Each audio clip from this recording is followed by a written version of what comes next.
I am here and I'm going to kick it over to Stephanie Gaskell to do a bit of an intro. And I think what we're hoping today is to have a conversation. So we're going to highlight some things that we have from the research, but we know a ton of us are on the ground doing this work. There have been developments since the research has been published. So we're hoping to have a very active chat. I invite folks to come off mute.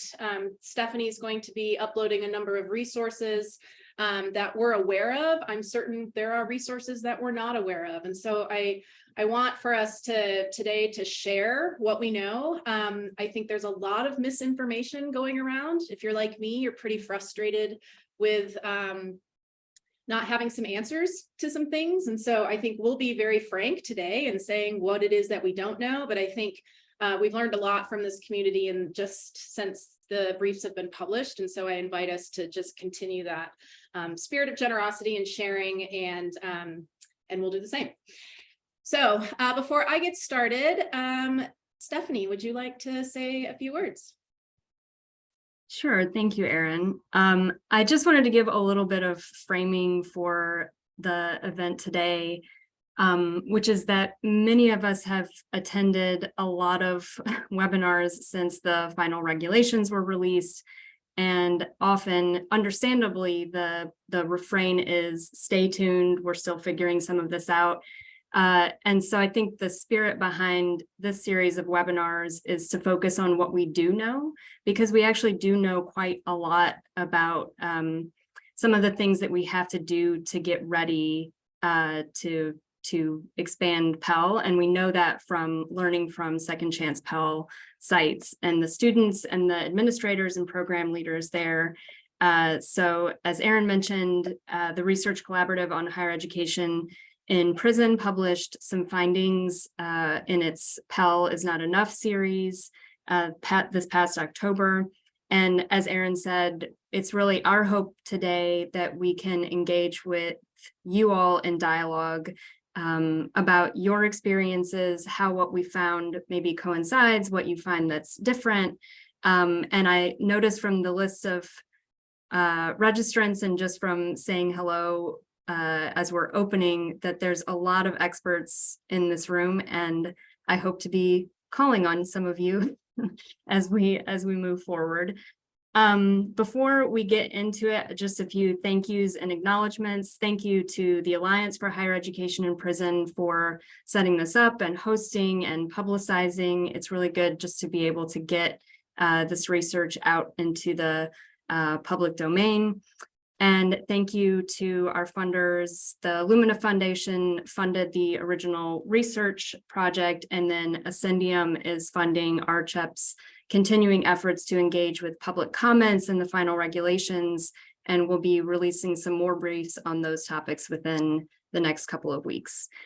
So now I will turn it over to Erin, and I'll be dropping some links in the chat, and I can also include those in a follow-up email if that's convenient for everyone. So Erin, take it away. For sure. And I do think, Ved, can you just confirm, we are recording, and will we make this transcript available for folks? Yes. That would be great. So we'll do the best that we can. Please answer questions in the chat if you know the answers, and if you've got questions, ask them, and then we'll make sure that folks can get copies of the transcript. So I'm going to attempt to share my screen. I did this successfully earlier.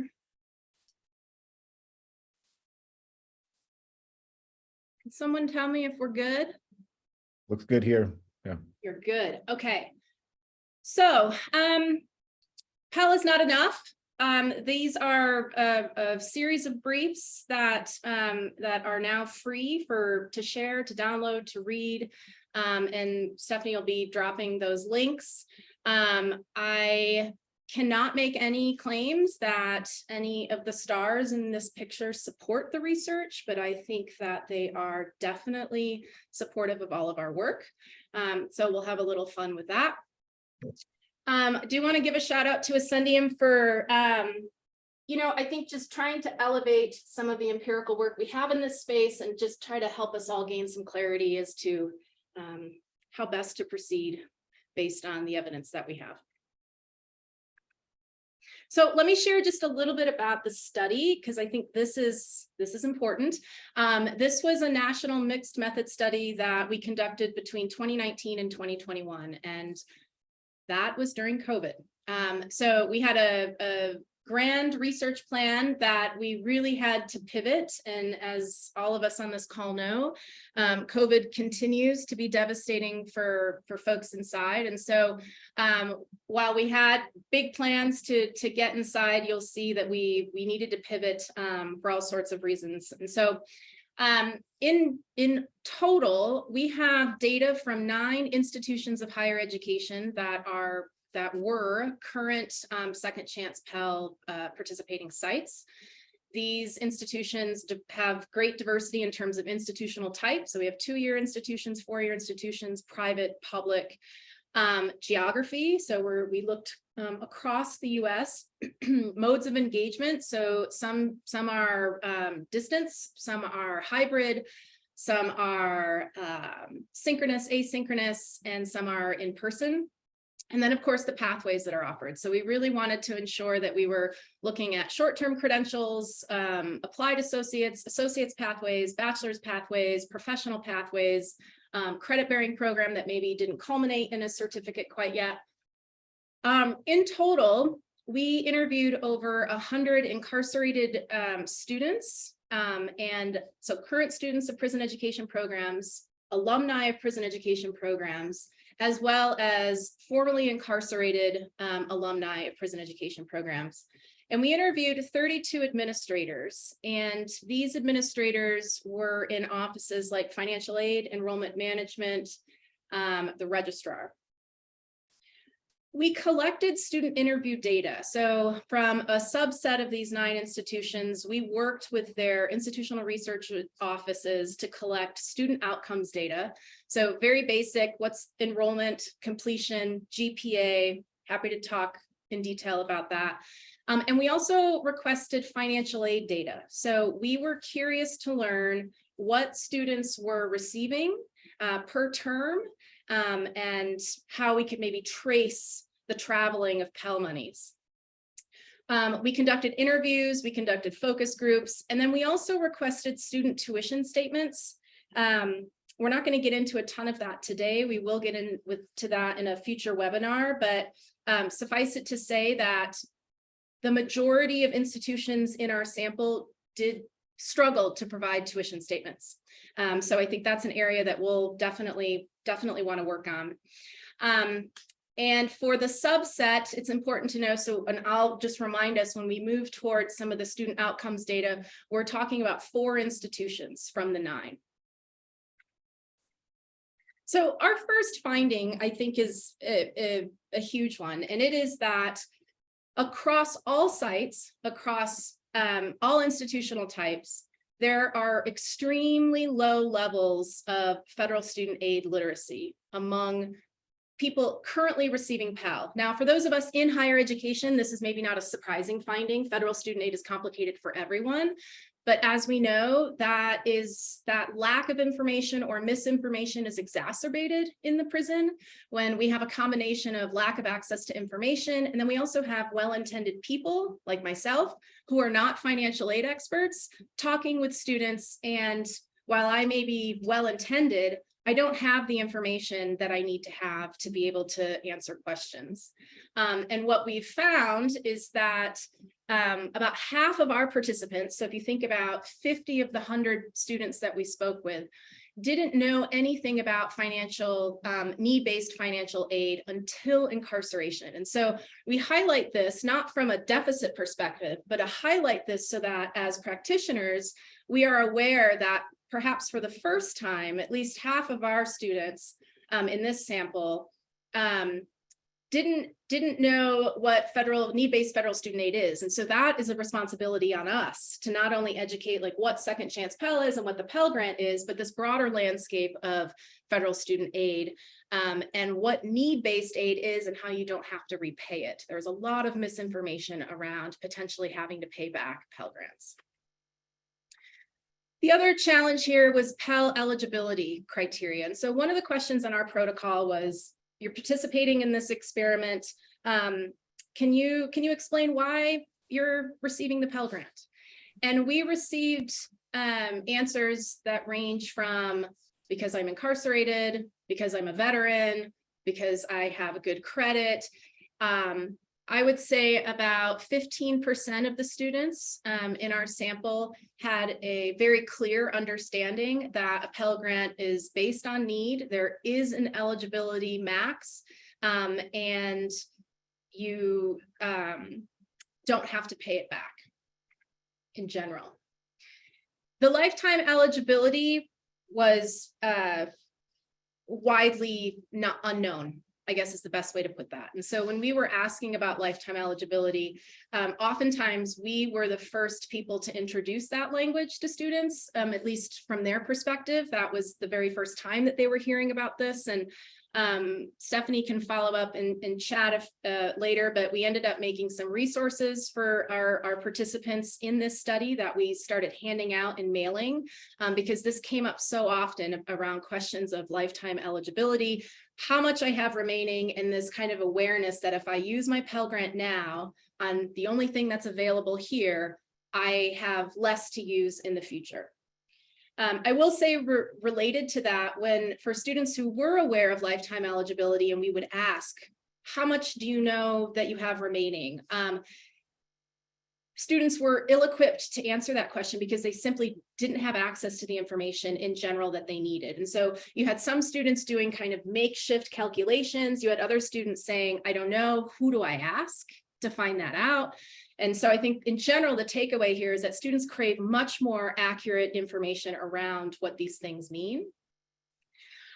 The other thing that we noticed across our sample is that students who had experience in post-secondary education prior to incarceration, so they enrolled prior to incarceration, had some experiences, did have a greater understanding of how federal student aid works in general and the Pell Grant. And this is perhaps not surprising, but we mention it because for many of our programs, we are serving first-time students. We're serving first-generation students, perhaps the first student in their family to attend school. And so this is just an added responsibility that we're going to have as practitioners to ensure that everybody has the information that they need to make the decisions that are in their best interest. The other thing to take away here is that we had kind of students fall on kind of a dichotomy in understanding. We had a group of students, and this again was across all 4 institutions. We had a group of students who were really suspicious about, from their perception, how institutions were spending their money. So not a lot of understanding around where the money goes, how it's being used, kind of the trail. And then we had another group of students who tended to say something along the lines of, college is getting paid for. And, you know, my program supports this, and I'm happy to be able to get access to it. And I think the thing that, you know, one of the things that we're taking away in that is that there needs to be a bit more nuance introduced, right? And this is not on the students, this is on us, particularly as non-incarcerated people with the ability to come in and out, for those of us who run programs and work with financial aid, we don't want students to just be all trusting. I wouldn't argue that for any student on a college campus. And if students are suspicious, then we have a responsibility to address those questions and to get clear on how money is flowing. The last thing on this finding, I think it's important for us to mention, is that some of the things that we do as non-incarcerated staff members for prison education programs can exacerbate these misunderstandings for students. And I think one of the clearest examples from our research was a program director who, because the prison was not was restricting students' mail. So students were not receiving mail from the Department of Education. They weren't receiving mail from the college. And so what this program did is they went in and had students sign, update their address so that all federal student aid mailings would come to the college and kind of go to the director and the staff. And then I think a number of us on this call can see why we would do that. Like, absolutely, yes. Let's just get rid of the problem. We will get the mail to the students. Part of one of the consequences of that move, though, is that then students don't see any of the correspondence from the Department of Ed. They're not seeing the correspondence from the financial aid office.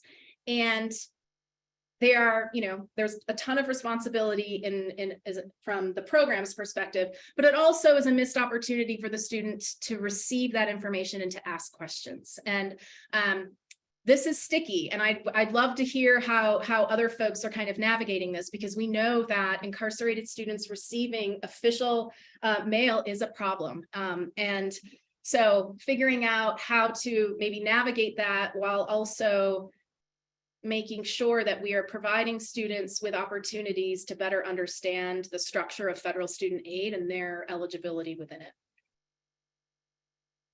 Erin, we've got some questions activity here in the chat. Yeah, actually just some comments asking about if the FAQs that we put together, is that a form that would assist with student confusion? I just replied that we hope that it will be, but we'd love feedback from the larger community to see how well this might address student questions, if there are other questions that students in your programs come up with, and some questions about whether that information should be specific to institutions, because some of those things might be, like questions about satisfactory academic progress. There might be some differences. So I see Peg, Long, and Jean, you both gave some ideas here. Does anybody want to come off mute and talk about how they address this issue? I'll also just say one final thing, which is that our second workshop webinar will be focused on this exact issue of financial aid literacy and student billing and all of that. But any initial thoughts, I think, would be great. I'll also just make a plug for our FAQ, and that is a general FAQ. It's not institutional specific. So I would think there's probably a both and here. I'm seeing some really great suggestions in the chat that the students need access to the general questions around, and I'll just put them here. What is the Pell Grant and why am I eligible? And again, these are students who are participating in the federal experiment, and they have this question. So I think if we think broadly, we've got to get the FAQs, and the one that we've created as a start, please make feedback. How do my grades impact my eligibility? Now, this could be institutional specific. There are federal regulations here. So, this is, again, you could kind of modify the document we created or create another one, create a better one. What is lifetime eligibility? This is a federal rule, right? But the challenge, and I see this in the chat, this is a good question. It is based on how institutions submit, right? And so this could be an institutional specific resource that is created. How can I continue receiving the Pell Grant upon my release or transfer to another facility? Oftentimes this can be state specific. If there are multiple sites in the state, I think we're going to move to that model pretty soon, with Pell Grants becoming more widely available. But continuing receiving the Pell Grant upon release is also general information from the Fed side. So I'll just pause there and see if anybody wants to come off mute and comment on that.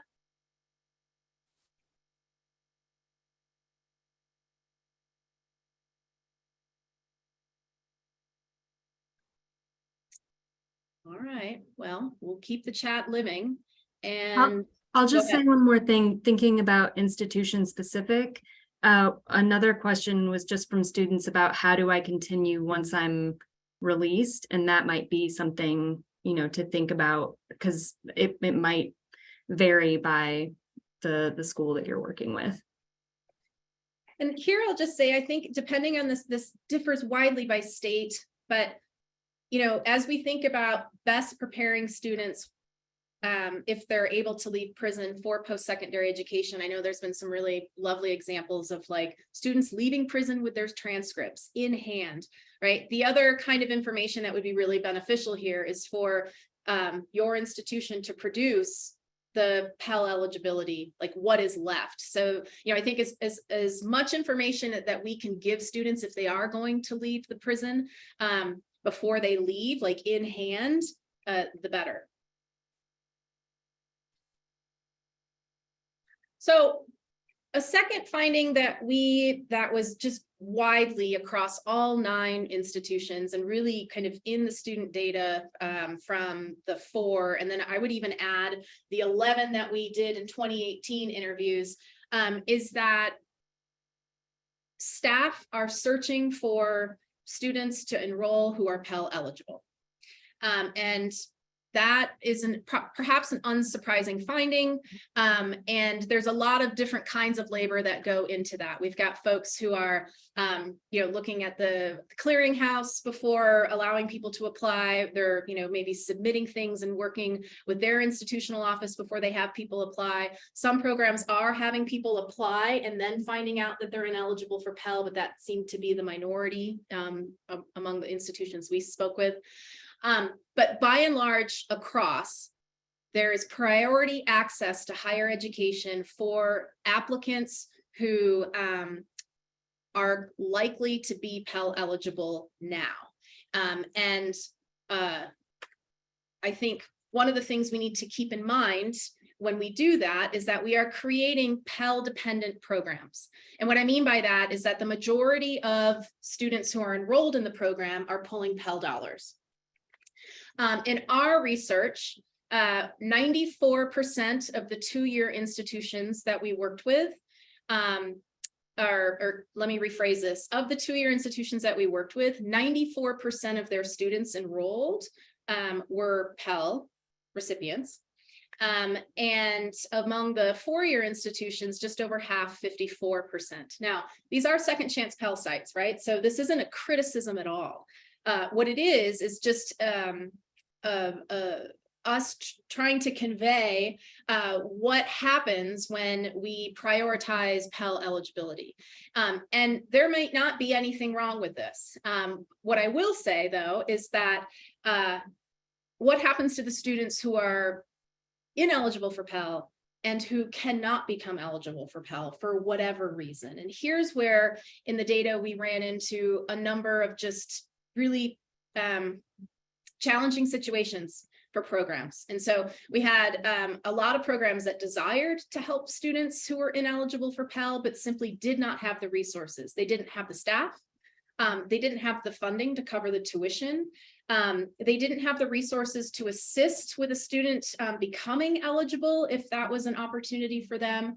And so we have just some kind of tragic qualitative data of people saying, I can't do anything else at this point. So I essentially just have to give all of this information to the student and let the student deal with it.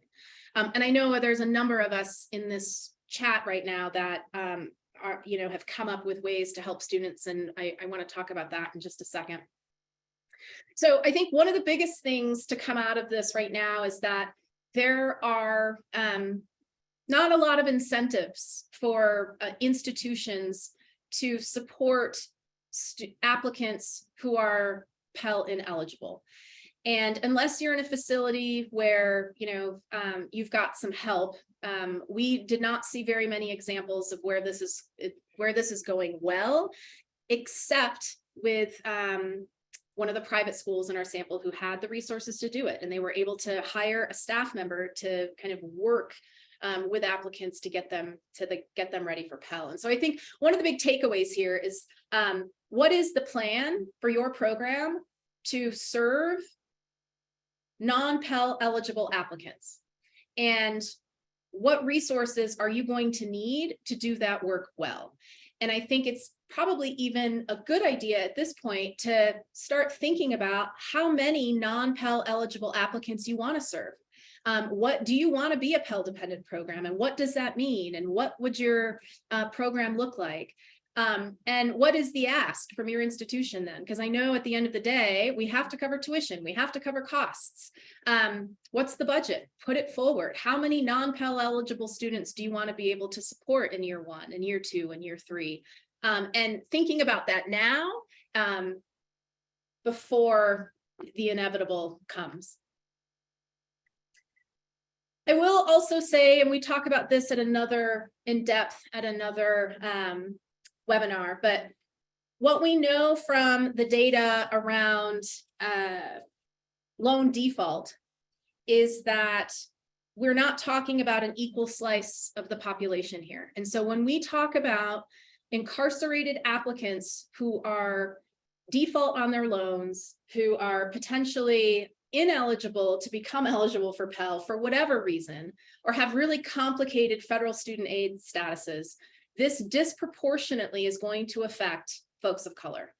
It's going to affect, if we look at the kind of default rates for non-incarcerated people, Black borrowers are the ones hit hardest. And so one of the things we want to elevate here is that if we are creating Pell-dependent programs and we don't have adequate plans to support non-Pell eligible applicants, whether that's to get them Pell eligible or to cover costs in another way, we are making a racialized decision. And we are making a decision that's going, rather than to address and make racial equity, try to kind of close some of those gaps, we're either going to stay the same or we're going to exacerbate those gaps. And I'll just throw in a little plug here. The Pell Grant for non-incarcerated people is one of the single most successful levers for increasing access, particularly for Latinx and Black students.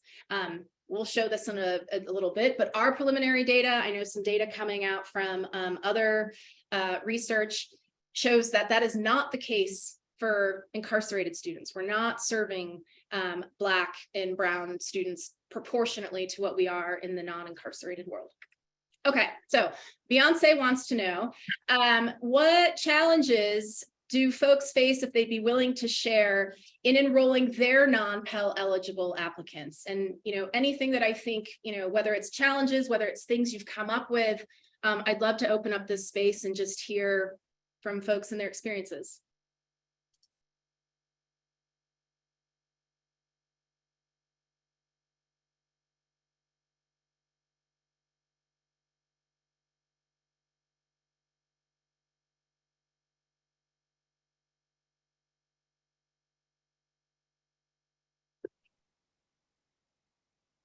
Well, people are thinking, I just saw a question in the chat about, and thank you, Alan, for answering as well, about students in default. I think we've been having some recent conversations about that. And I just want to give a quick shout out to Mike Leach and Amanda Bailey at Southeast Arkansas College, because they gave, when I was asking questions about this, gave me some really clear information. And I think some of that came from our friends at Vera as well, but just wanted to share this Dear Colleague letter that people are using at schools to craft, and I hope this is okay to share, but like an acknowledgement form for Fresh Start for students to fill out. Amanda, I'm wondering, I hate to call you out because I hate it when people do this to me too, but you were so helpful in sort of explaining the process. Do you want to just talk a little bit about your experience helping students with Fresh Start?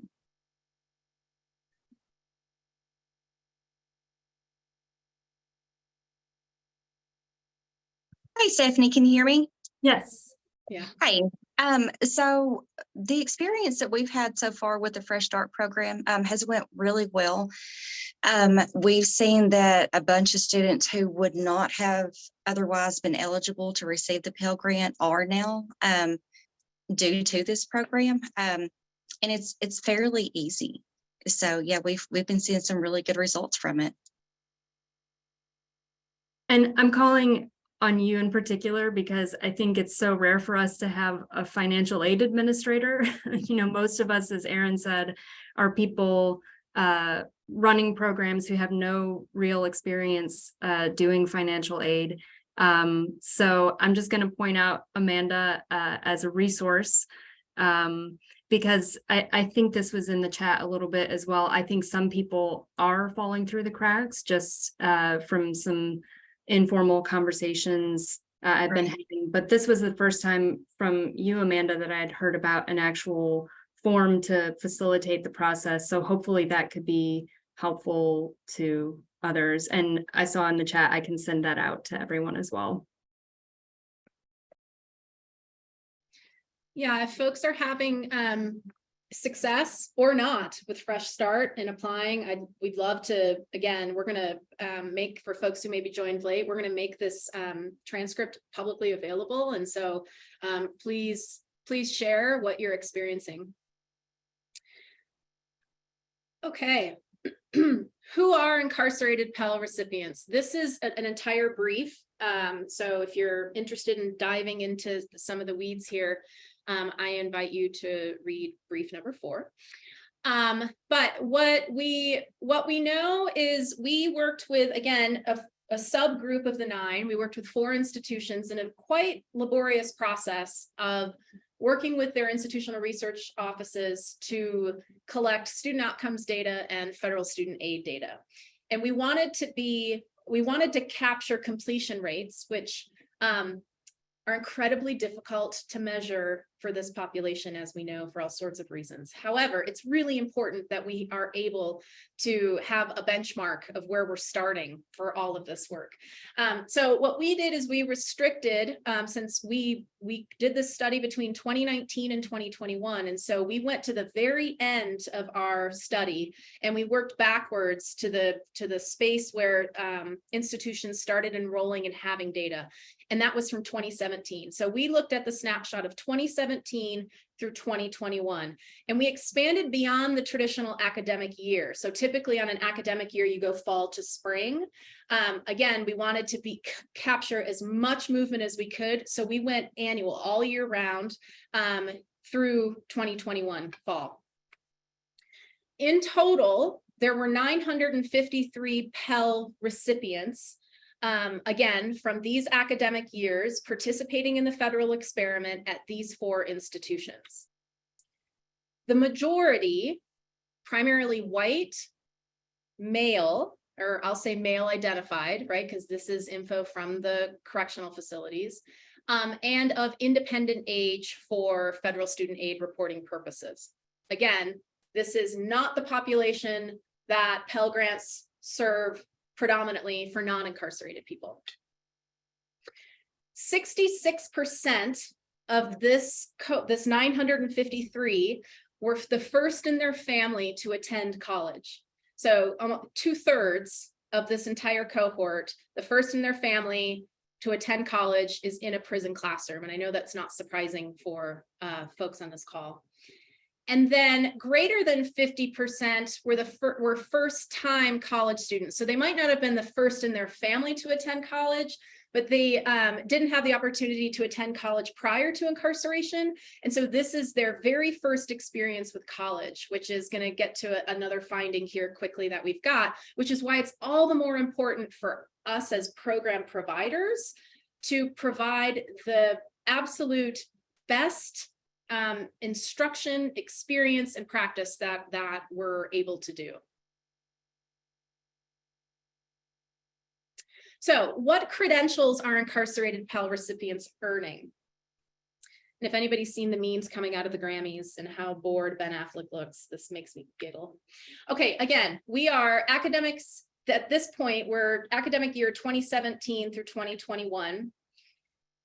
Think of that 953.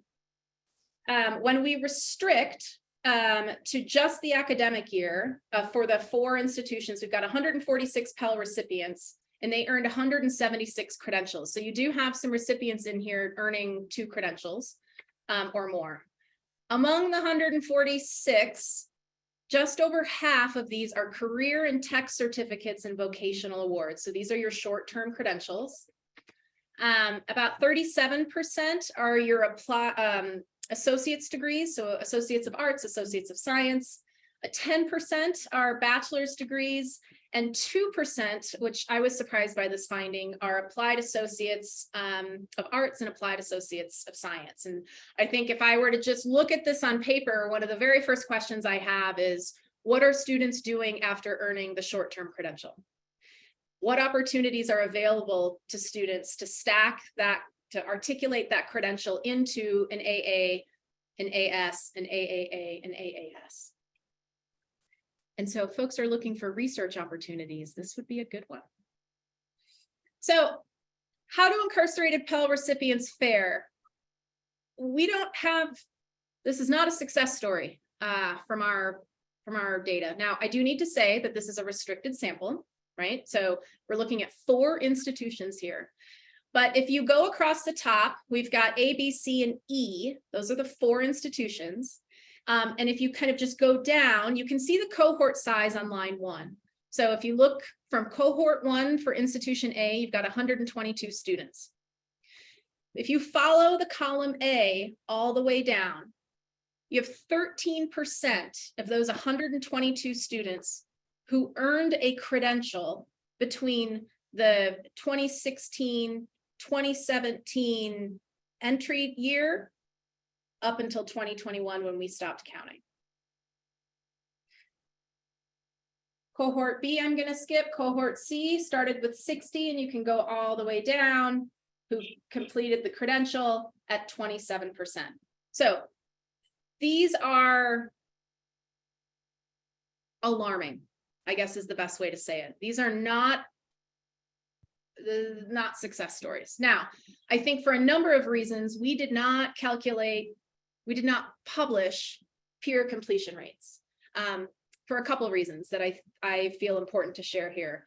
One is that we know that unlike calculating completion rates for non-incarcerated college students in higher education, students inside have 0 to very little control over whether or not they complete. They can show up, they can be the best student, they can give all that they've got, and they can be transferred. They can be pulled, right? We know these stories. And so we didn't feel it was responsible to calculate a pure completion rate. I don't think as a field, however, that is going to be a smart move as we move forward. We've got to be able to demonstrate whether the degree to which incarcerated students receiving Pell are completing a credential, how long it's taking them, right? So thinking about time to credential and persistence, mirroring the outcome measures that we have in higher ed. And we need to be able to do it responsibly. And that means we need longitudinal data, right? We need to be following this entire cohort. I'm not going to get on my soapbox, but if you're interested in funding research, you should connect with us, because this is the kind of research that we are going to need moving forward to demonstrate impact on Pell. I will just say, for those of you who have heard the narrative of, we had X number of programs pre-1994, and then 1994 came in, and then all of the programs left, right? It's like all of us are familiar with that narrative. It's not that that's not true. However, those were Pell-dependent programs. The programs that were able to withstand post-1994 had diversity of funding streams and infrastructure to support students, mostly the cost of attendance, to stay open. And I think that should be a tale for us to think about. What are the other funding mechanisms and infrastructure that the institution is putting forward to support increased enrollments of Pell recipients? Are we matching faculty staff ratios with students? When we enroll 100 additional incarcerated students inside a facility, what are we doing on campus in terms of upping staff? Ensuring that financial aid offices are equipped, ensuring that admissions, that someone's got the kind of point of contact. In our work with the 9 institutions, we didn't see a lot of that match of institutional resources on campus with the rapid enrollment of Pell eligible students inside. So I'm curious, I want to open it up again.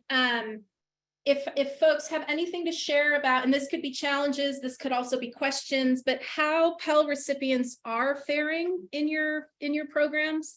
If you have that, or if you've not yet enrolled, or you're not through a semester yet, what you might be afraid of disrupting. I mean, I think a lot of us are challenged by the inability to control whether or not our students get moved. Yes, please. Sorry, I can't. Dave, there it is. Yeah. Sorry, I was having trouble unmuting myself. I'm at a community college, and so I was really interested to see the completion rate data from the institutions you studied, because ours is better than our completion rate for students on campus.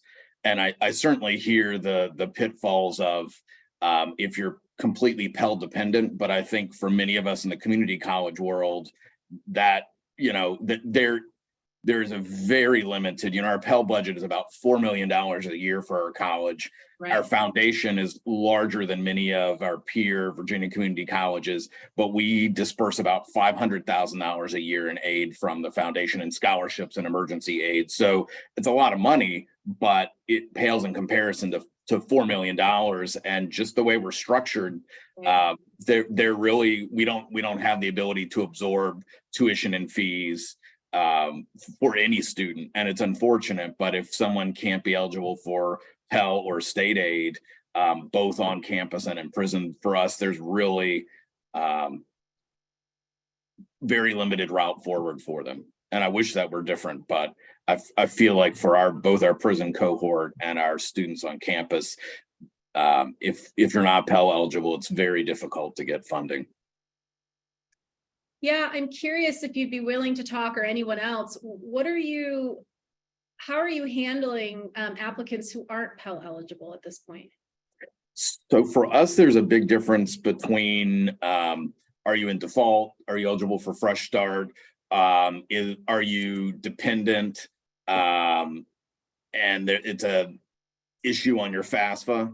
One of the things that we've just started doing is using the professional judgment process. If a student's income was much higher, and our financial aid office frankly was a little hesitant, and I said, absolutely, that's a PJ type situation.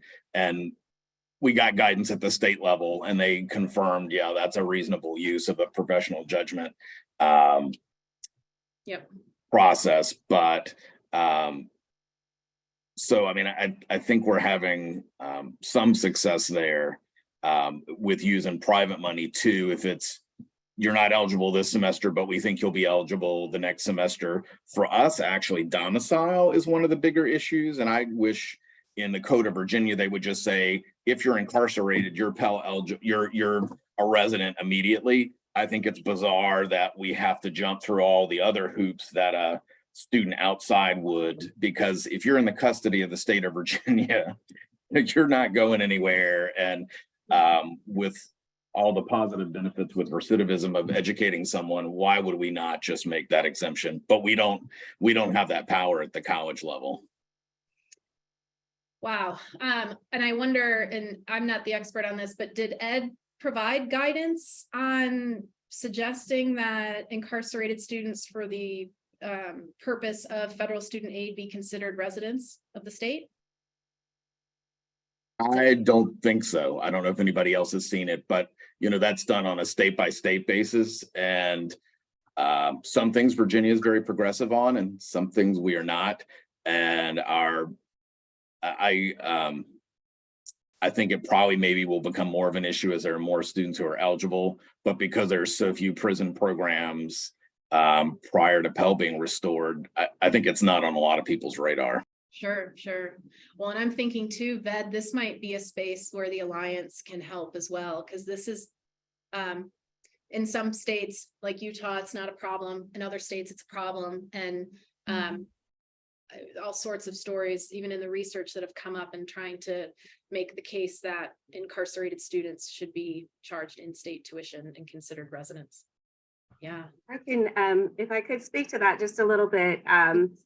I do a lot of work within the Federal Bureau of Prisons, and it's particularly problematic there because they may or may not be incarcerated in their state of origin. I know that, so two particular issues, residency is one, and the other is with respect to vocational certificates. Many of those are nationally accredited programs, and then trying to transfer to community colleges that are regionally accredited will not take those transfer credits. I know California in particular is very, very restrictive as far as accepting any kind of national accreditation from programs. So people have to lose all of their credits and start completely over. And the California Community College system also will not recognize residency because of prison gerrymandering laws. So if you're incarcerated in a federal facility in California, but we're not, even if you've been in California incarcerated for 25 years, you will not be considered a resident of California unless you lived in that state prior to being incarcerated and can prove it.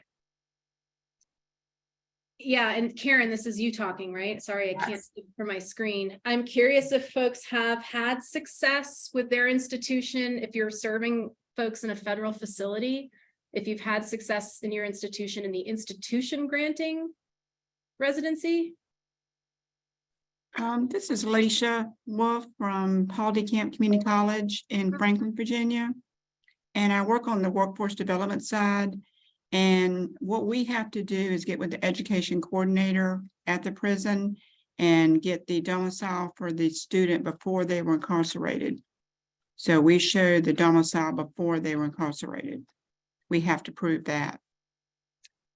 And so if someone, I mean, to the previous point, if someone wasn't incarcerated in the state, but they're now serving time in a federal facility, they're ineligible for residency.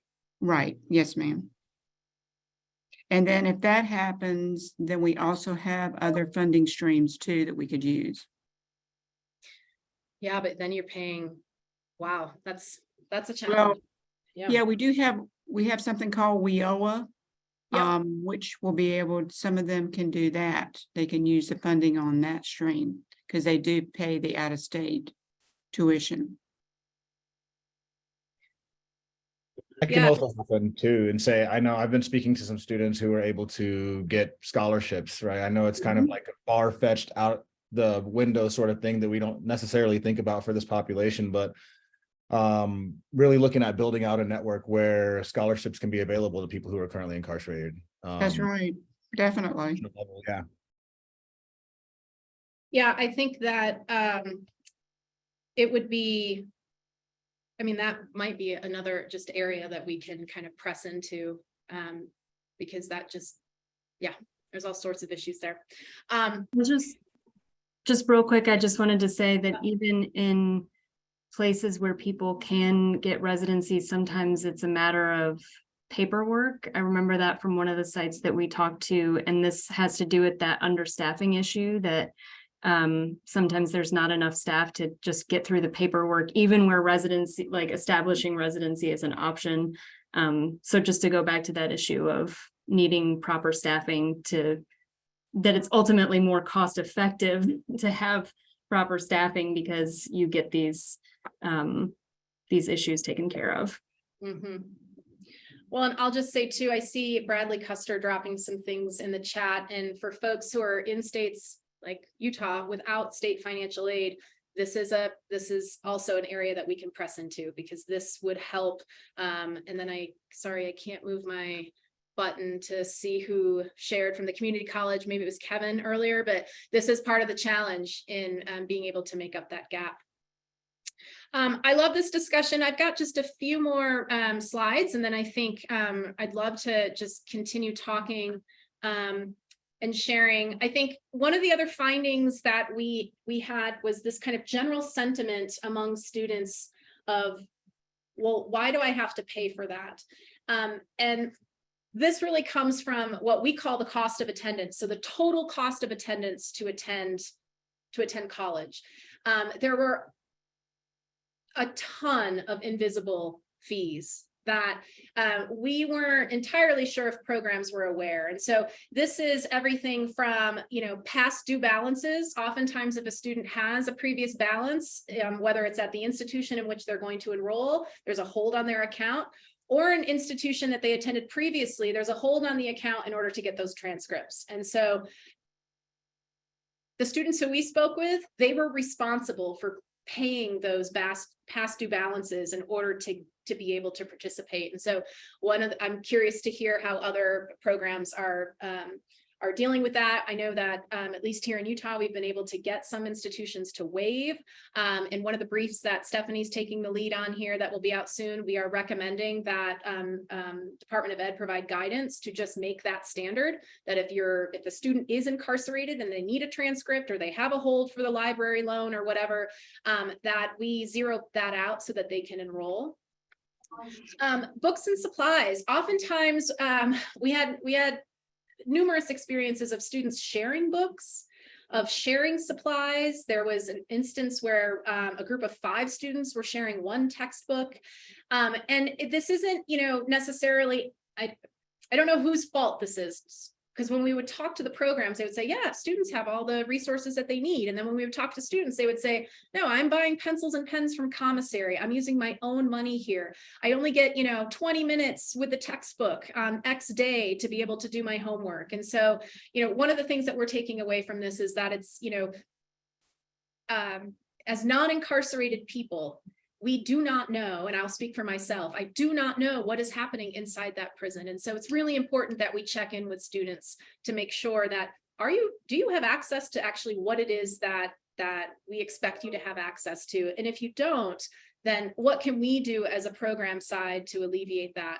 The biggest thing that came up was disciplinary transfers. And what happens to students' Pell monies when that happens? What happens to, we had one institution where a student, if they were transferred mid-semester using Pell, that student would owe that money back to the institution. And while that's common practice in the non-incarcerated world, all of us, we know what that's going to do in this space. And so how are we dealing with this? And also, how will we deal with this? All of us know that at least this is going to happen. And I want to kick it. I don't know if anybody in Minnesota is here, but if not, Stephanie, I'd love for you to share what we learned a few weeks ago about what they're doing to recoup costs after disciplinary transfers. Yeah, I'll just say this was at the Ready for Pell Institute, I guess a couple of weeks back now. And my impression, and I think that this is accurate, is that when students are transferred, that the Department of Corrections is charged for the money that then has to be returned to Department of Ed. So if that could be standard, that would be wonderful. I'll just also say too, on the point of institutional balances, I included this in the chat above, but there's that same Dear Colleague letter dealing with students in default, has this language around, and I'll just copy it again, but around institutional balances, encouraging, Department of Ed is encouraging institutions to find ways around that. Sorry, Mike, I just also copied your comment too. But that there are ways. I would love to hear feedback on this particular point, because it's something that I haven't heard talked a lot about what this guidance actually means, and how schools could use this. But there is guidance from Department of Ed encouraging institutions to eliminate those institutional balances. Mm-hmm. I was going to say, yeah, Ved, does anyone want to speak into that? I wanted to bring up around the resources stuff and kind of plug something that we're going to be doing too soon with the W.W. Norton Publishing House. And we're going to be looking to provide HEP programs with, we have access to thousands of books in a partnership that we've created where we'll be able to send free and brand new academic books to HEP programs. So we're going to be launching that in the next within the next month or so. So just keep a lookout for that. If your program is in need of books for specific classes and whatnot, we'll have a catalog out, and there'll be an application process for that. So that's coming soon as well. So just wanted to say that. That's excellent. Thank you, Bed. Mm-hmm. Also, yeah, okay, we're good. Oh, go for it. I was also going to say, before people hop off, the INCHEP's happening this year, November 9th through 11th in Atlanta, Georgia as well. So just wanted to plug that for people leave. Well, and I will say, correct me if I'm wrong, we've got another half hour, or is this only an hour? Got another half hour. So for folks who really want to dive in, we've only got a couple slides left, so I'm hoping to open this up, but Wait, Erin, yes, ma'am. sorry, really quick. Ved, do you mind just saying what NCHEP is? Because we have a lot of folks in this field who are new to this field since the last time NCHEP happened, probably. So maybe just give like a 1 minute about it. Yeah, we can use this as like, when you're watching like a YouTube video and it like stops and it's like plugs this ad that you try to skip. So I'm going to do that because you can't skip. So INCHEP, it's a national conference on higher education in prison. It's been going on for years now. It's been in person. Over the years, it's increased. It started out with 75 people in attendance. It's gotten up to like 500. It's a place where everybody in this field across multiple sectors, higher ed programs, government institutions, students, and anything in between come together to share resources, share experiences, to learn. It's a networking event, people co-learning space. I mean, any and everything happens there. This year, we're looking to kick off the INCHEP, which the first day would be hosted by people who are currently incarcerated, students presenting their projects, research, etc. So that's just a synopsis. More messaging will be coming out in the next month as well. So Atlanta, Georgia, hopefully everybody can come. We also pay for people who are formerly incarcerated to attend. We put out scholarships, so that covers like flights, hotels. We're looking to cover attendance for at least 100 people this year. So Great. Yeah, there's the ad. Sorry you couldn't skip it, but yeah. It's an important one, and I'm seeing all the excitement in the chat. So folks are excited to be back in person, and yeah, that'll be great. Okay, almost wrapping up here. I think the challenge in all of this outside of the money is the personnel.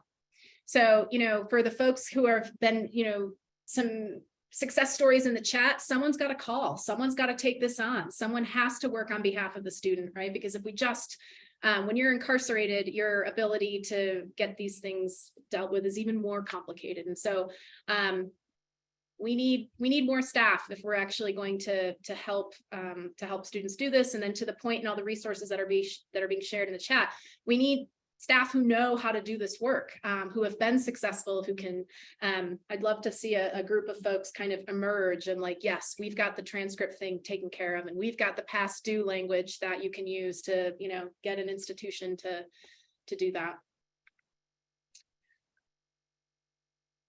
Okay, so the other big thing, this is another webinar that we're going to talk about, so I'm not going to get into it a lot today, is that students are frustrated with technology. And this mostly has to do around dysfunctional technology not working the way it's supposed to work. And I'm certain we've got stories on this call, right? But the students shared instances of not being able to plug their tablet into the kiosk for 72 hours, then they're late on an assignment. And, the kind of functionality of the hardware itself is one problem. The functionality of the software is also a problem. We met students who were typing term papers in what translates to a chat box. So they were trying to do APA formatting in a chat box, and they did it, but they shouldn't have to do it. And so I think part of the challenge for institutions that do have technology, what we've seen is that there are kind of cost-saving measures. And one of those cost-saving measures means that students are working with outdated software. And that means that they don't have access to the kinds of things that an on-campus student would have. They open up a Google Doc or open up Microsoft Office or Word and be able to use all of that. Instead, the students, in kind of their ingenuity, are coming up with genius ways to kind of produce what the instructor wants without the adequate tools to do so. The second thing that came out of this is that students desire more and meaningful interaction with faculty and staff. And we won't get into it today, but we had numerous instances of students emailing a professor at the beginning of the semester and never hearing back repeatedly, or hearing back 2 months later. We had some students who weren't able to email their professor. We had some students who never met their professor throughout the entire class. And so we have a whole wealth of literature on high impact practices in higher education. We know we can measure what meaningful interaction is. By and large, with the sample that we have with 100 students who we spoke with, that was not happening in the majority of their experiences, which is a problem, regardless of mode of engagement here, right? It doesn't matter, technology, one thing, hybrid, the other, it doesn't matter. If the time with the faculty and staff is not meaningful, if it's not generative, we can do better. And we need to do better. The other thing that came out of this is that students desire the college experience. And if we think back to previous slides, 2/3 of the students in our sample were the first in their family to go to school. More than half were first-time college students, so experiencing college for the very first time in prison. And we had one student share that, if I were on college campus, I'd be able to go to a football game and hear the band. And, one of our questions was, do you feel like a college student? And by and large, the answer is no, I don't. Now, for a subset of students, depending on the program that they're with, the answer was yes. But that seemed to correlate with things outside of the classroom. So it wasn't just, okay, in the classroom, I'm treated like a college student. It was, well, I have access to a writing center, and I actually have access to a tutor, and I have access to a peer study group that meets on the weekends. And it's so, if we think about what are the things that we can do as programs to provide the college experience, and we can certainly unpack that. A lot of the focus should be on what is happening, not just in the classroom, but what we call co-curricular experiences in higher ed, right? What are the co-curricular experiences that we're able to provide for prison higher ed? So I think the last slide we have is just kind of how you're navigating some of these problems in your programs. I do have a slide on recommendations, but I'd be really curious to hear from all of you, and I'd love to stop screen share if you're okay with that and kind of just open this up. And you can show thumbs down if you're super against that. Okay, I'm going to take that as a we can stop screen share.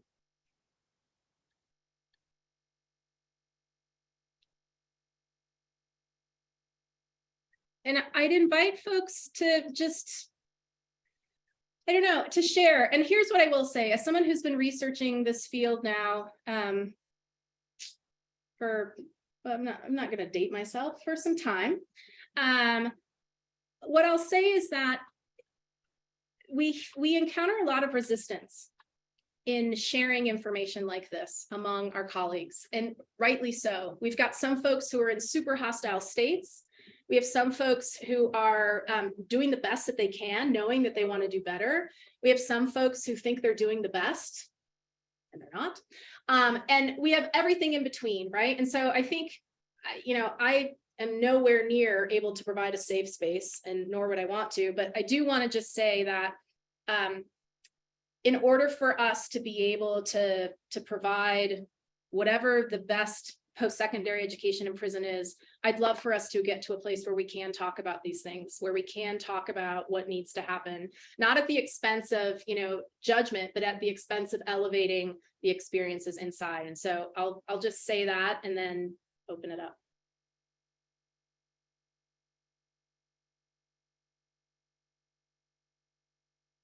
So I just have a question for maybe some of the people who are running programs, particularly with respect to correspondence as it relates to the new PEP guidelines. My understanding is that the programs will have to get accredited for every single institution that they want to offer correspondence programming at, even if they have 1 or 2 students there. I know that there's a cost associated with getting accreditation, and I'm just not too sure what that all involves. And so can anybody kind of speak to what the cost of that would actually be for a college who wants to offer correspondence education at multiple sites.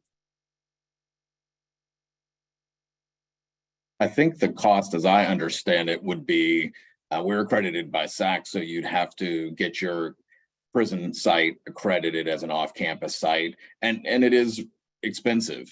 I couldn't imagine it being worth a program's time to do for 1 or 2 students, because not only do you have to pay some fees up front, and then when the team comes and visits the site, you have to pay for all of their travel costs, all of their meals, which, you know, if you're a private 4-year with deep pockets, that's a different thing than a community college where, you know, we're using foundation funds to do that. So it, you know, for us, it made sense because it fit with our mission, but I think it would make it harder for schools to serve a handful of students at a time.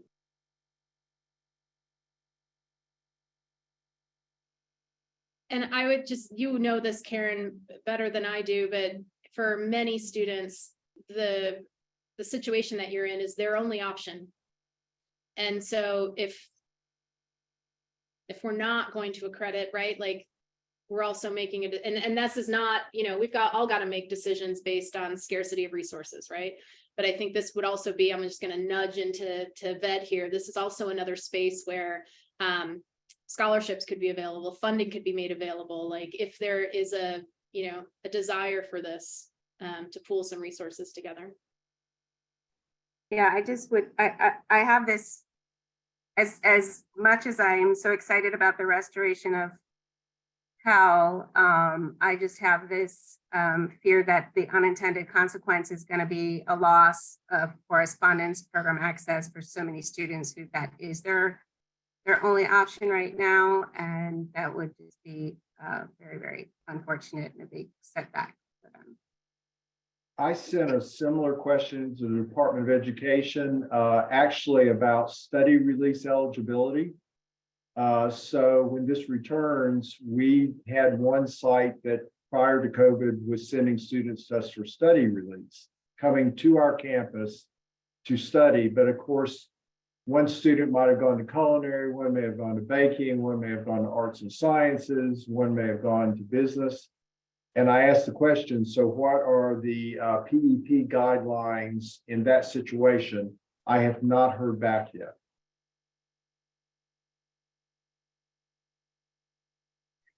Well, I'll just say, kick this to Stephanie to say we're working on it's almost done, working on a document right now that it pretty much says, here are the things we're still waiting for guidance on. And I would say that this should be added to it. And if it'd be okay to follow up with Eugene and Karen, just to make sure that the questions that we're asking are on point, I would appreciate if we could do that.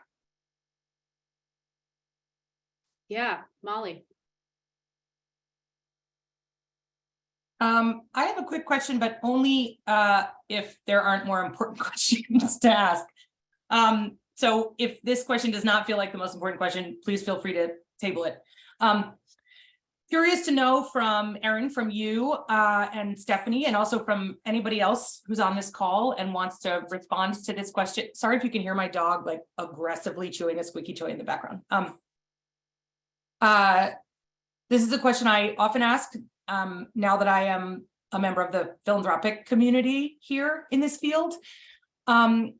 So given all the challenges that we've talked about over the course of, or I've heard you all talk about over the course of this webinar, I'm just curious if folks have thoughts about the ways that the philanthropic community in this field can help.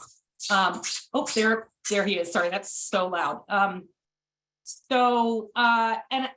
I'm sort of asking that question with the understanding that the context of the way that schools are allocating funds for this programming is likely, oh my God, so sorry, is likely to change, right, over the next year and moving on with Pell being restored. If there are more dollars going to tuition and books and materials through Pell, I'd be curious to know if schools are thinking about different ways that philanthropy can be supporting. Is it reentry services? Is it staffing? Like, anyway, so I don't have to say any more than that, but anyway, I'd be curious to know if folks have thoughts about that. And if you do have thoughts, but don't want to share them on this on this webinar, I can also put my email in the chat and I'd be happy to hear from you at any time.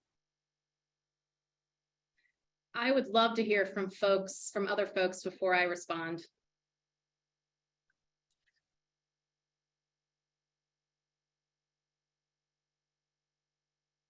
And I'll just say, Also, like, yeah, definitely no right answer to this question. So it's not does everyone know who Molly is, what Molly does? Molly, do you want to just share what's your title? So I'm a senior program officer at Ascendium, and I lead the portfolio on expanding post-secondary education in prison. So we do, well, if you want to talk, if anybody wants to talk more about what that work looks like, more specifically, I'm happy to talk. But the other thing I would say, Erin, is that the funders in this field have started to sort of reinvigorate a notion of a funder collaborative. And so I won't speak too much about that because I'm doing this off the cuff, but I will say that I think there is a renewed sense among the funders in this field that like we need to figure out where the gaps are in support and how do we figure out how to kind of have more of a collective impact. So that's what I'm up to. I'm not sure if this is the time that I might be able to engage that question, Molly. Is this a time that I might be able to? Yes. Okay. So just introduction. So my name is Mark Booker, and I'm on the adjunct faculty at Bowie State University in Maryland, Maryland, which I teach in the prison education program at Bowie State University, where the correctional institution is called the Jessup Correctional Institute in Jessup, Maryland. It is a maximum security prison. It is Bowie State University inaugural prison education program.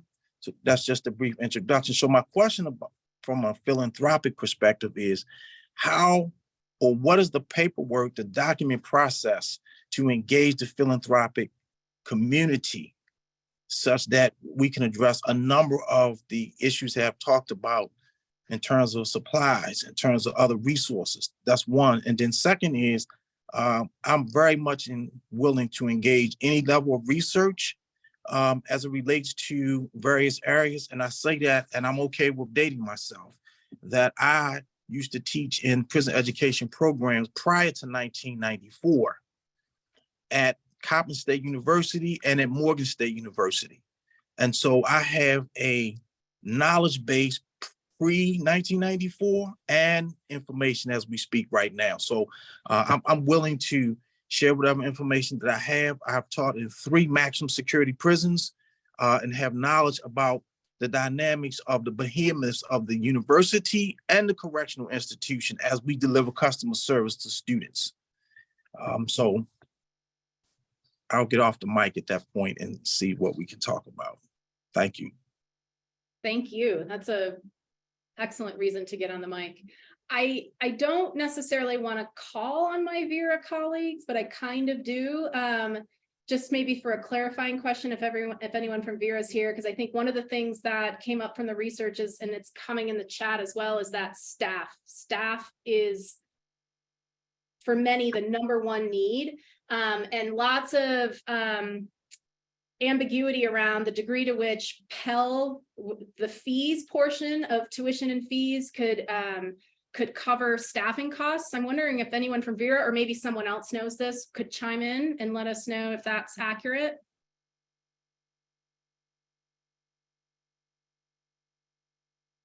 This is Alan at Vera. Yeah. So I would say that's a cost that you have to just build into the overall cost of a program. And if you come up with a different tuition and fee schedule for your in-prison program versus your on-campus programs, that's allowable as long as it's considered a different program. So, that doesn't fully address it, because if you have costs that exceed what Pell will actually cover, then it doesn't actually answer your problem.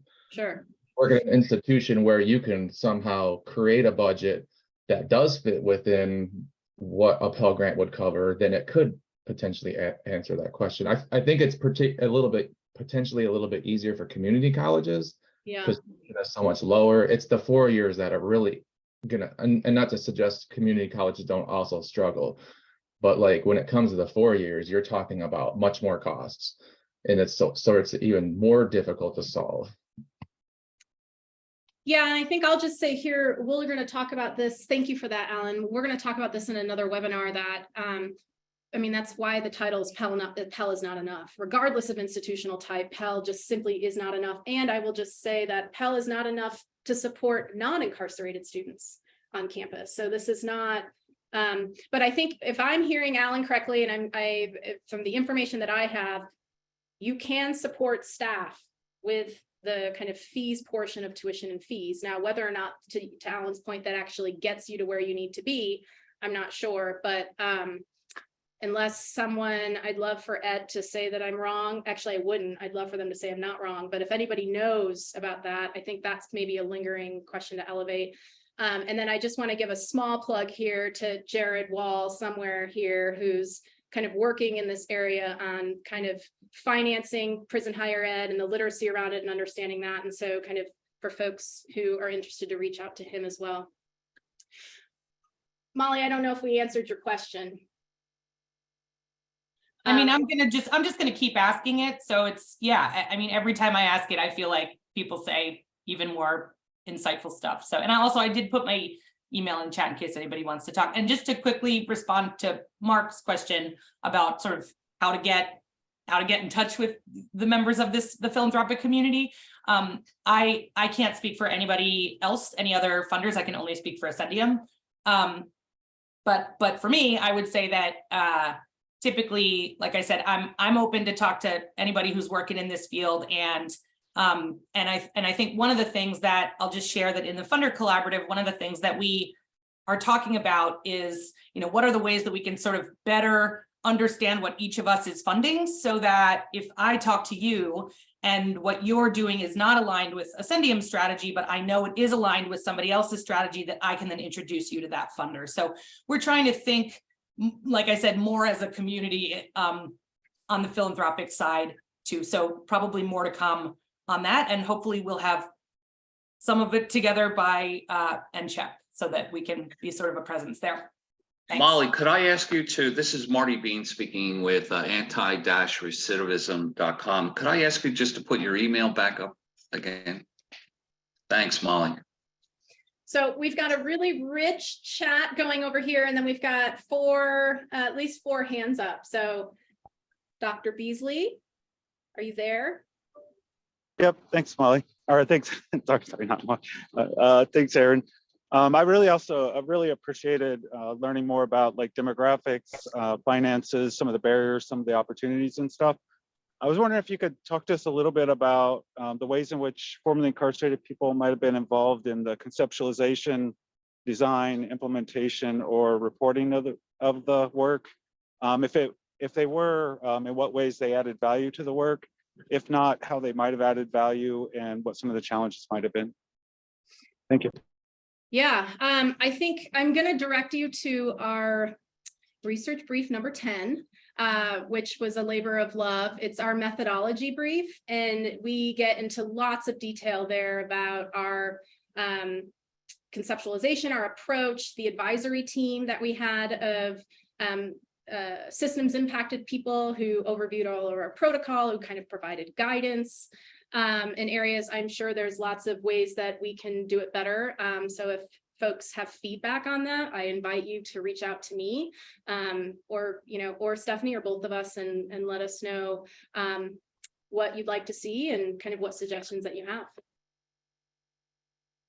Thank you, I appreciate that. Yeah, Rebecca. Morning, everyone from Los Angeles. I am new to this particular field. I've been about 20 years in higher ed, student services, development, retention. So I just wanted to share and then maybe pull out of anybody who may have a thought. So a lot of the frustrations that you were bringing this research, and thank you so much for sharing that. I just want to maybe point out or whatever, there's so much of that is similar actually for students who are outside. So the things we heard all the time that they were frustrated by was dysfunctional technology and professors not getting back to them. And there was always students sharing books and choosing how to use their Pell. or choosing how to use their financial aid. So just that general sense of where does my money go and managing and things like that. So I just was, as I was thinking about that for the students who are on the inside and the frustrations or challenges of people who are trying to execute these programs and kind of bring these things to fruition for these students, to help them actualize it. I was thinking, you know, what we do is we try to educate faculty, professional development about getting back. And there's, you know, obviously you mentioned the high impact practices, but the types of things they can do to help foster learning with students, and that feedback is so important, that specific and quick feedback. So that's a professional development type of thing we would need, you know, where we'd want to foster with our faculty. IT support. So any of you who've started these or initiated these programs, I know you must be partnering with your IT, or, you know, you must be like best friends with them. Because I know that was a big part of my work, working with, you know, retention with our students and hearing the frustrations they had. So I just wondered with this particular topic of Pell, not to get too far off on all those other ones, but with Pell, the financial aid offices across the country who are working with students on the outside, on the regular, who have to, you know, kind of respond to students' questions. Is there anything we can learn from our colleagues there? I understand there's somebody on the call here who is from the financial aid world as well. But I just wonder what tools they have to help students learn what their options are, understanding that inside there are probably some different types of considerations as well. But so much of it does seem to be, you know, the students' choices about where to spend it and where does it go and how to get to progress as quickly as possible as far as degree and not taking things that don't count and all that kind of stuff. So just some observations from someone who's a little bit on the outside here, but really, really so appreciative of everything that you all and your students have been building. Yeah, and I think I'll just echo, you know, the challenges that we've seen inside are not that different from challenges that we see on, you know, non-incarcerated campuses, but they're exacerbated because incarcerated students can't access the information that they need in a timely manner, right? Most of the students, the majority of students who we spoke with couldn't log in to the FAFSA account, right? They can't do any of that themselves.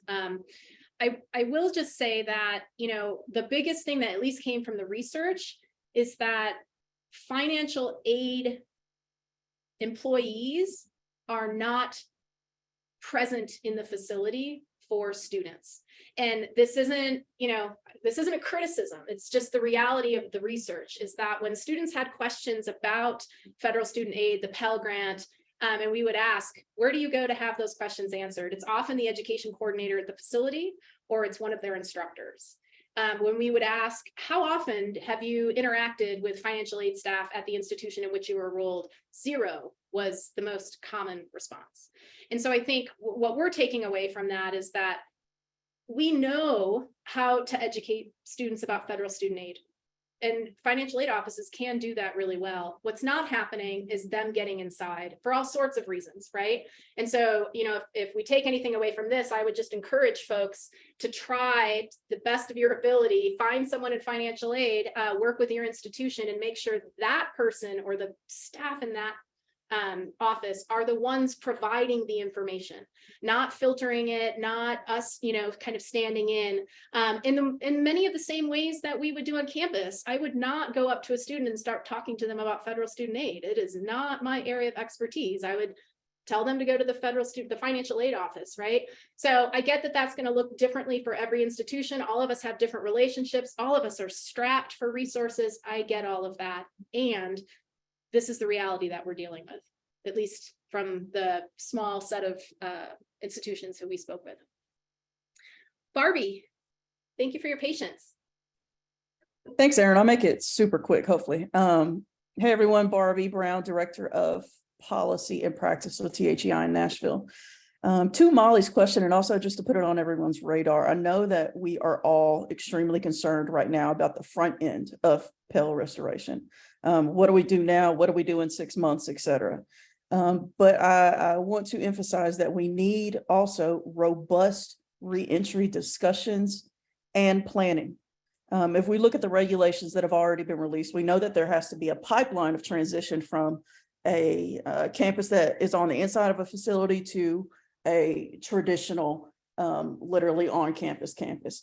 To do that, we have a very unique demographic in that there are very specific barriers and needs that may not be equivalent to something that what we call a traditional student would encounter. So robust reentry planning has got to be part of this discussion, or else we will see the end results in our data. We will also see individuals who are swimming in some deep water without any assistance, that deep water being reentry, that deep water being their current Pell status.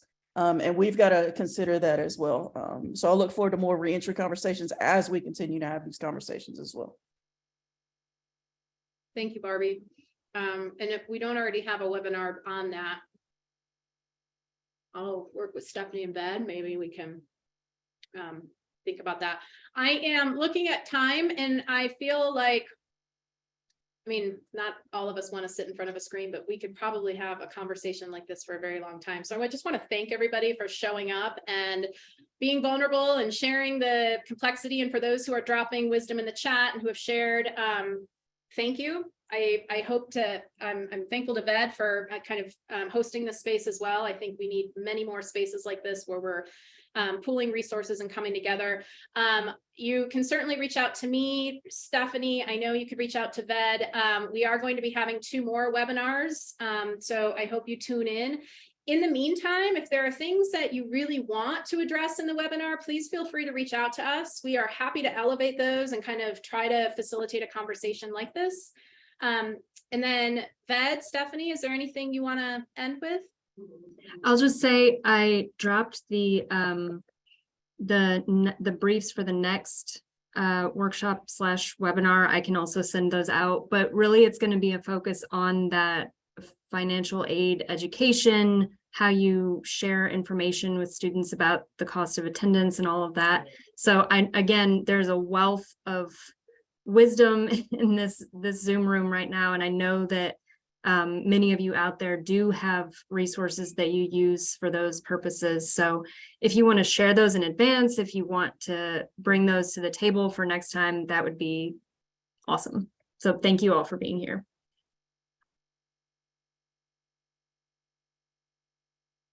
VED, any final departing words? Yeah, I mean, I just hope to see everybody in the next 2 sessions that will be held. More fruitful discussion. This one was generative. The amount of resources that were shared in the chat are immense. So we're going to go through that, grab them, put them in a document and share them out to the community as well. Love it. Yeah. And thanks everybody. Thanks for everybody who's doing that great work. I can stay on for a few minutes if folks want to linger, but otherwise, happy Thursday, I think it is. And we'll see you soon. Take care. Yeah, that was great, Aaron. That was great. I like the level of engagement for sure. It was lovely. Folks were ready to talk and share and active. Yeah. Yeah. Thanks for hosting this because I think it's I'm sure we just scratched the surface. I'm sure there are so many more rabbit holes that and even if we don't have answers, just elevating it up, I think is really important right now as we're waiting for guidance. Yeah, we took notes as well. Allison, thank you. So, I mean, this generated a lot more questions for us to go back to the drawing boards about. So, yeah. If y'all can get me this, I can start to put something together, just sort of distilling what was said. I think that, I mean, we should definitely release the whole thing to everybody, but it might be helpful just to like condense it down for folks. Yeah, Stephanie, I can send you over the chat. Thank you. I love, Stephanie, how you can't help but do that in your life. Well, give Stephanie complex things and she will filter them for public consumption. You know. Can I jump in and just do a comment? Yeah, thanks so much for this, by the way. This is incredible. I think I want to state something that's fairly obvious, but like nobody really brought up. We touched on it, which is a very simple point that if you're like a 4-year institution, then you're just going to be upside down on costs, right? So we're talking about, so if Molly asks like, well, what can the philanthropic community do? I think the simple answer is tuition, right? That, and my experience with foundations thus far is that they don't want to mess with tuitions, like unless you're someone amazing like Ascendium who would do something like that. But I don't know. I just want, like, that's a clear, so right, if you have the breakdown of like the credentials, they're going to be weighted toward the community college type 2 years or certificates. So I'm just wondering, like, I'm not wondering anything besides, well, how do I keep doing my job and make it a reality? I'm finding at my institution there's all these variables that could be manipulated. You could convince the board of trustees to do a different like tuition model. There's we have in our budget model we have this like overhead tax, right? It's nearly 50%. Well, you could convince them that it could be lower, and I don't know. So that's it. I'll just stop. But that's where I'm at, and I'm wondering what you all would say to that, right? Like, Yeah. I don't know. Yeah. Dale, remind me, are you in Michigan? Yeah, Western Michigan University. Yeah. Okay. To say there's so few of us writing in this space of like, so I think I've seen your name on some great work. Cool. I think at least from a research perspective, like I'll speak to that. This is why we see the biggest provider being 2-year schools and the second biggest provider being 4-year private schools. Yeah. Right? Is because they have the ability to heavily subsidize tuition through, and I think, you know, we've got our institution, we've got some more kind of 4-year publics coming into the space, but we are a minority right now because I'm not sure anybody has cracked the code yet on that funding matrix. I know University of Maine's doing some kind of innovative work, but I'm curious to kind of watch this space as we kind of figure out what's next. And I don't know if others have comments on that at all.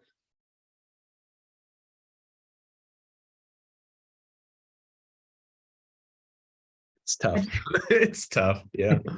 I just want to say what a great RCHEP session that would be, just to get people together discussing like that particular challenge. Because, you know, a lot of the public 4 years are mission driven to provide this kind of education to the citizenry of their state, but I love the ideas, just a couple of ideas that you tossed around, like how could other people take up those ideas at their institutions and get this done? Yeah, I have high hopes. We're in Michigan, we're starting our consortium up with Vera's help. And so I think that's where we're at, right? Institutions like Dale Brown at Western Michigan University can't do shit, like really. So we need to go to the state level, and then from there we need to go to the national level. Like, you know, Alan's talking about in the chat, what would it look like with the you know, a higher yearly Pell limit? And I think, you know, if we're really going to operate in the space, I think that's where we have to go. And of course, that's way easier said than done, but yeah. Well, and I'll just say too, to Stephanie's point of RCHEP, like we need the model.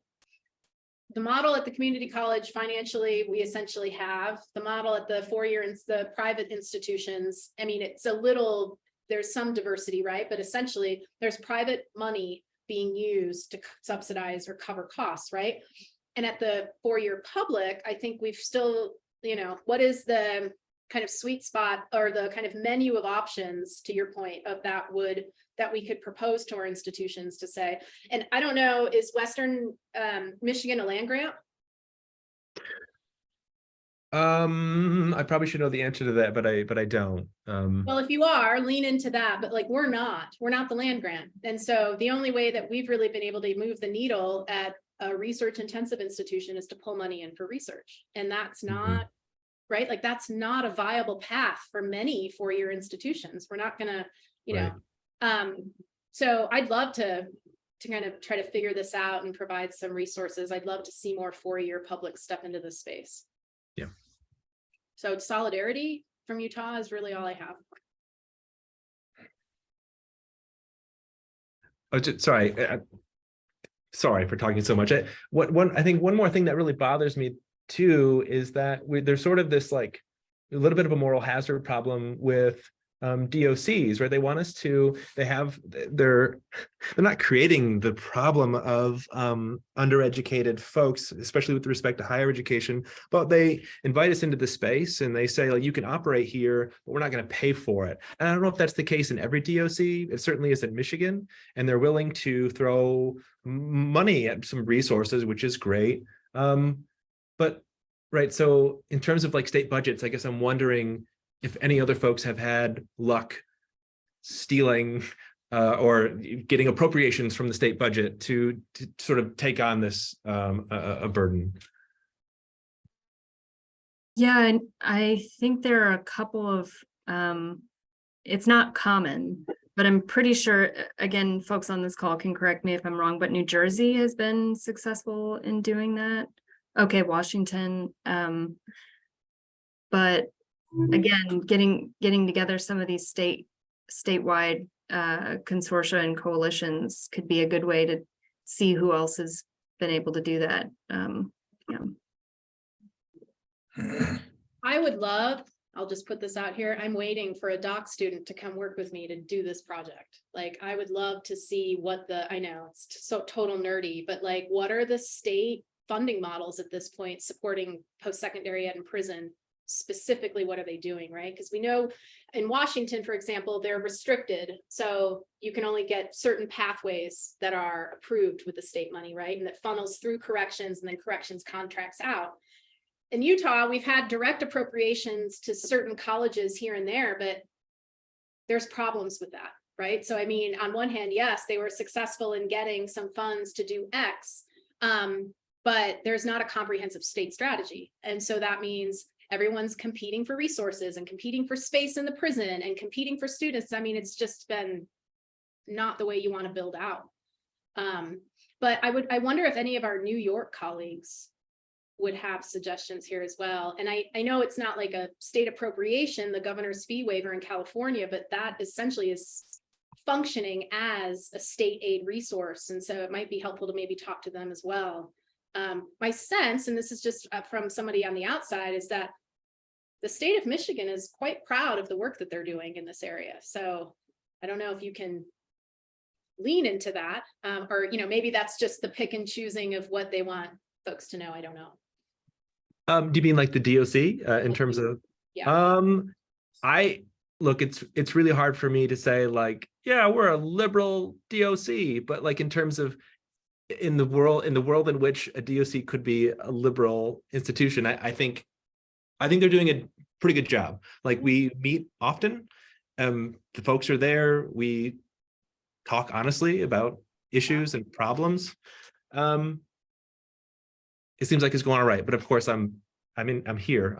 I've talked with RCHEP and Rebecca Ginsburg about her work, but I get the sense that they really are trying as much as they can. I don't know how helpful that is. I mean, that's an anecdote, but I mean, compared to, I won't speak, but compared to what others are dealing with, I would say the fact that they're showing up and meeting with you is even like, yeah.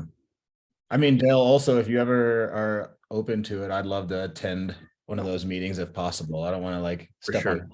I'd love to have the opportunity to hear what they're talking about as well. So yeah, I don't think anybody would say no. You know, so Vera, like I said, Vera is facilitating, which is wonderful, which makes me feel better about it. So Alan's there every meeting. Terrell Blount was there at our last meeting. So we're having one actually on the 20. I'll email you. Like, you consider yourself invited on February 23rd. It's virtual. So we'd love to have you. I'm gonna send you my email address in chat. Perfect. Thank you. any other? I don't know if folks maybe just stepped away, so they're still on. Probably, yeah, that happens. We're all guilty of that. I don't know. I know me and Susie have a meeting in like a few minutes, so we'll probably hop off. Okay. Well, thank you for this. Super interactive. And Alliance team, Mary, Susie, Ved, thank you. This is great. And fantastic. We haven't really had the opportunity to kind of dive in and talk about the research. We wrote it and kind of sent it off into the world. So it's been nice. So thanks. Yeah, absolutely. We look forward to the next one. So All right, everybody. Bye, all. Thank you. Ciao. One.